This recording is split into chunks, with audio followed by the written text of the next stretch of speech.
here. Welcome back to my channel. I am super excited that you are joining me today. Today's topic is going to be a big one. It is going to be multitasking. Why it's a bad idea, how it doesn't help you be more productive at life or writing, and 7 tips to help you stop multitasking. Okay, so let's get ready to dive right in. But first, I have a question for you. Did you see my cat? That wasn't really the question, but her timing is impeccable. Okay, so my question is, where do you weigh in on multitasking? Are you like me and you viewed multitasking as a good thing, as a positive thing, as actually you have said the words, I am a great multitasker? If so, please leave me that in the comments below so that I know I'm not alone. And if you are against multitasking, if you are the type of person who just is naturally focused on doing one task at a time, leave that in the comment below so that I can worship you for that inclination that I did not have, but I'm working on, and I'm going to tell you why. But first, if you have not already, please go ahead and give this video a thumbs up. If you like this type of content where I share information about a topic related to writers like multitasking, get into the truth of it, and give you some tips. And if you haven't already, go ahead and subscribe so you don't miss out on any of my videos. All right, guys, so let's get started. Well, let's talk about multitasking. I'm going to share 4 reasons that multitasking is a bad idea.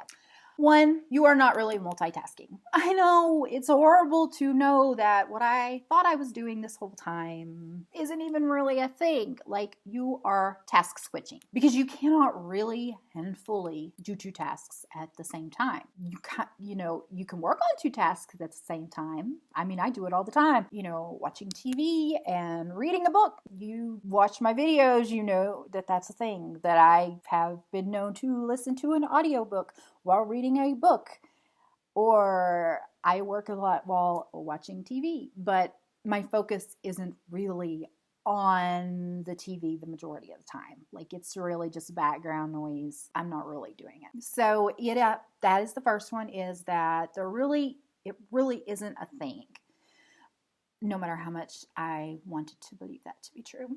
Number 2, it really does not help you get more done in less time, which is kind of the purpose of it, right? Multitasking to do 2 things at one time. Yeah, it doesn't really help you get more done. The studies actually show that when you're switching between task and task, that because your focus isn't fully on one task, you're really just switching modes back and forth, and it's not helping you be more productive.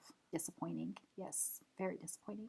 Number 3, kind of ties right in with that. It decreases your productivity and your performance. So not only are you not getting more done, you're also not doing either task as well as you could be.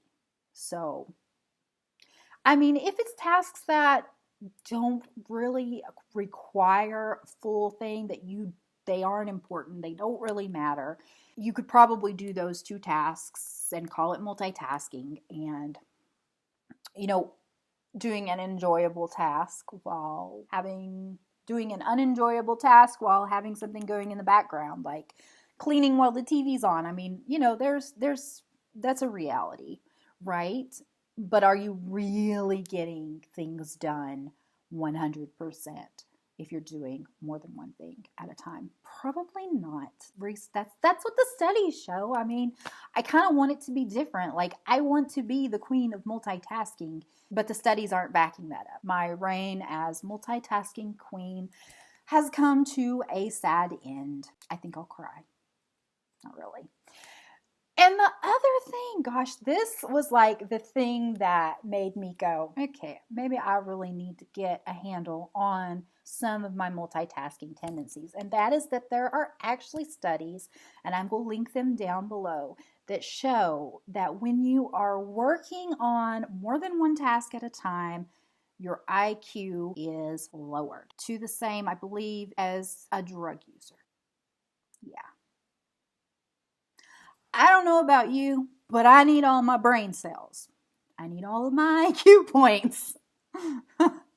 So multitasking, not a good idea for your brain smarts. Brain smarts. See, that's a sign right there, brain smarts.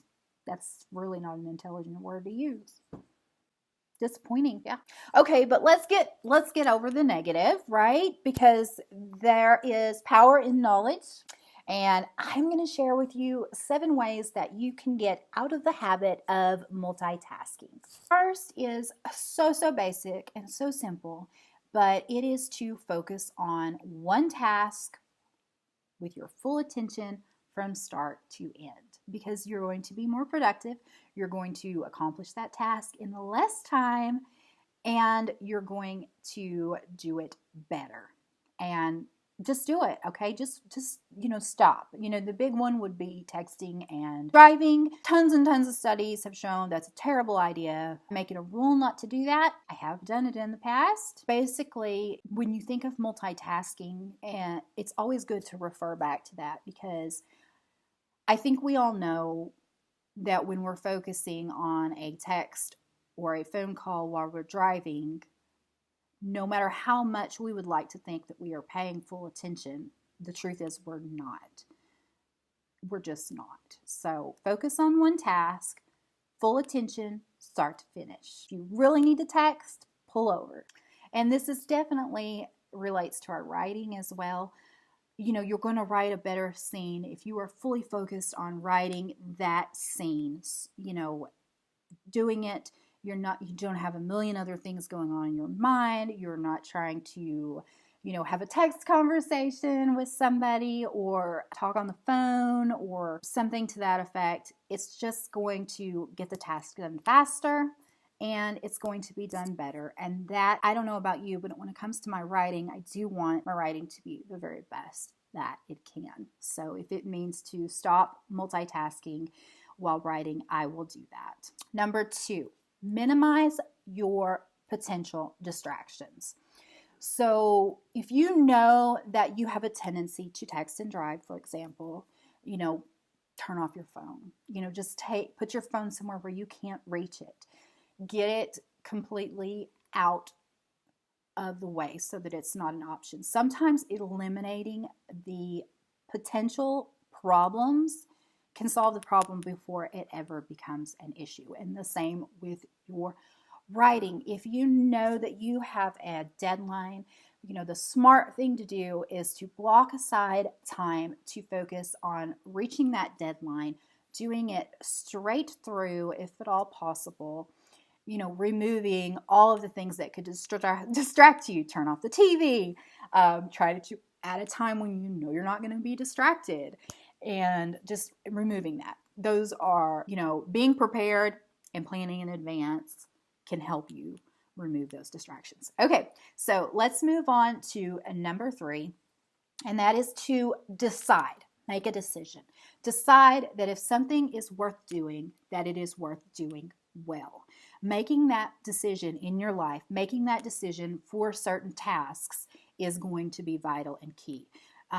Back to the example of driving. If you are going to decide to drive because you need to go somewhere, that is important, and it is worth your time.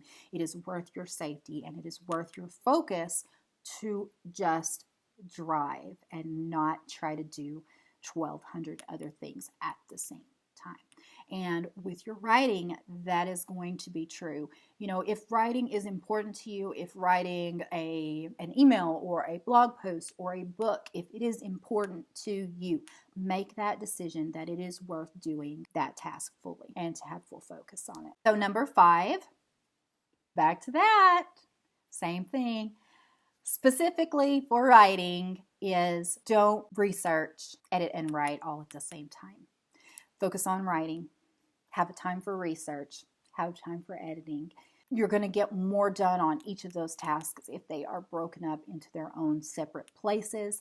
I don't know about you, but if you've ever stopped writing to research something online and then the next thing you know, 4 hours have gone by and you're now watching videos that are not even related to what you started to research because you went down a rabbit hole, that is exactly why you should not attempt to do that. It is just asking for distraction. It's just asking, it's like just saying, let this multitasking open the door to all sorts of things that I do not need to be doing. Okay. Number 6 is be mindful. Being mindful, staying present, being fully focused on the moment.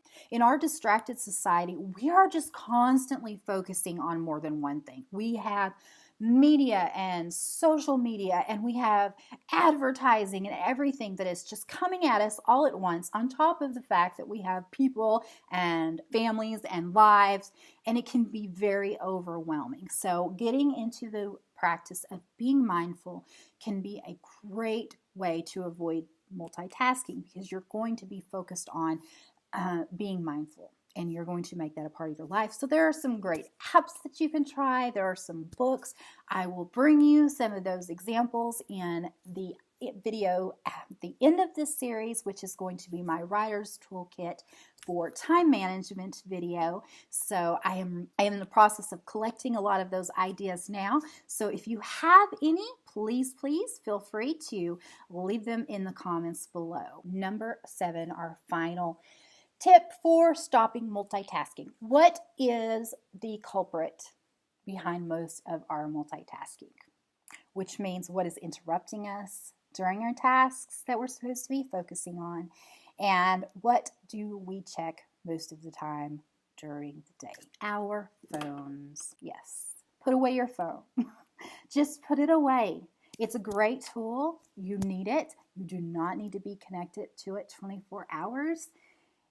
And you don't need to be multitasking on your phone while you're trying to do important tasks because it's only going to slow you down. It's going to distract you. It's not going to be a good use of your time. Put your phone away. Don't check Facebook 25 million times while you're in the middle of writing. Don't text while you're writing. Focus on one task. Put the phone away. I know it's hard. All right, guys, that brings me to the end of the video. I do hope that it was helpful to you. If you have any more tips, tools, or tricks for avoiding multitasking or a specific thing that you struggle with, feel free to leave that down in the comments below. And if I can offer any help or advice, I am always happy to do that, which brings me to this. Please follow me on social media. I am on Twitter, Instagram, Facebook, and now Snapchat again.